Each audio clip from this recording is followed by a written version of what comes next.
Olá, planeta estranho. Caçadores de relíquias e amantes da história, apertem seus cintos. Não há nada mais emocionante do que se aventurar no deserto com um detector de metais e descobrir um tesouro enterrado a poucos centímetros do subsolo.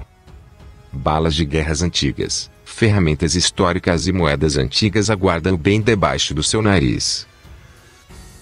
Anos de estudo, no entanto, sugeriram que esses 3 homens da Carolina do Sul precisariam de algo maior que um detector de metais. Guiados por equipamentos de mapeamento, escavadeiras e uma memória distante, eles acreditavam estar à beira de uma grande descoberta. Você deseja saber mais? Bem-vindo ao Planeta Estranho, a casa do conhecimento.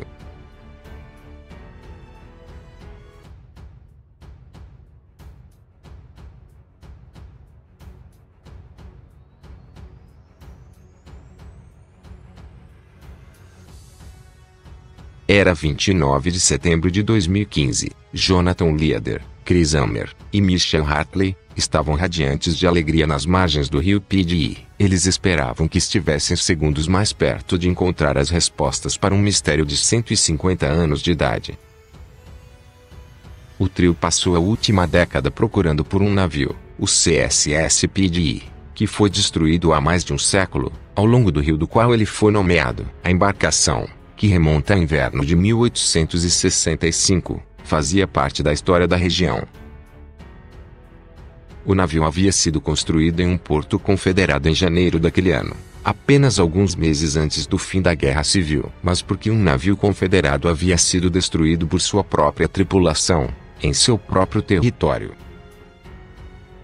Veja, no final da Guerra Civil, a União enviou seus navios para o sul para criar um bloqueio em todos os portos da Confederação ao longo da costa. Nenhum suprimento foi permitido para a Confederação e os estados do sul estavam ficando frenéticos. Por causa do tamanho da União, ela tinha mais de 3 vezes o número de navios que a Confederação. A Marinha do Sul não era páreo para o norte, mas eles precisavam desesperadamente desses suprimentos. Então eles criaram um plano. Para tentar romper o bloqueio, o Sul começou a construir navios em portos do interior, rio acima da costa. O USS PDE era um desses novos navios e estava armado com 3 canhões, 2 de Brooke e um Dahlgren, para impedir qualquer ataque. Mas quando terminou, PDE só teve uma missão: fornecer proteção para uma travessia simples e sem ocorrências, e acredita-se que seus canhões nunca dispararam. Então, quando ele caiu, as armas ainda eram novas. Em março de 1865, as coisas esquentaram. As tropas da União estavam se aproximando, e Mars Bluff, o estaleiro de PDE, estava prestes a cair em suas mãos. Em vez de desistir, o Sul queimou o estaleiro e PDE também, mas não antes de lançar seus canhões no rio. À medida que o rio subia e descia, os salvadores vinham puxar metal dos destroços. Eles recuperaram suas hélices, e sua caldeira foi levada para a sucata em 1954. Nada mais restava, ou assim foi pensado.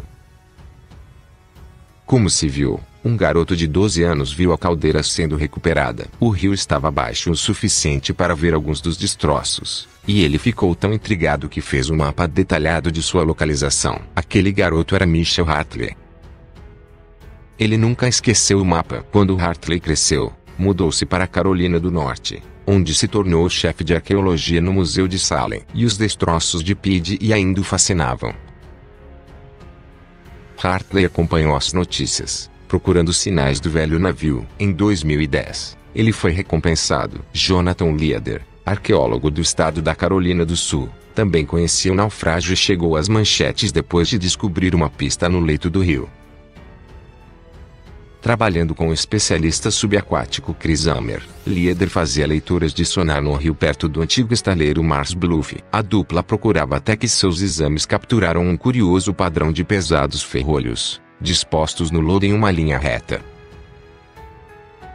Essa linha reta não era um padrão normalmente encontrado na natureza. Ammer e Leader ficaram contentes. Eles estavam quase certos de que haviam encontrado os restos do navio, mas precisavam confirmar. Hartley ouviu a notícia e entrou em contato.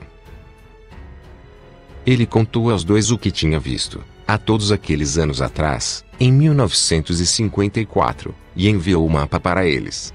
Homer e Leader voltaram ao local marcado por Hartley, fizeram algumas leituras magnéticas e com certeza, ali estava. Eles não podiam acreditar na sorte. Com essa descoberta, eles agora sabiam a localização dos 3 canhões de PDI, os únicos artefatos importantes que ainda restavam do navio. 2 de seus canhões haviam sido localizados rio abaixo alguns anos antes. Agora eles só precisavam ser recuperados. Preparativos cuidadosos começaram. Em setembro de 2015, as camadas de lama foram removidas do topo dos canhões e tiras grossas foram presas aos seus canos. Eles foram então aproximados da costa para facilitar o acesso.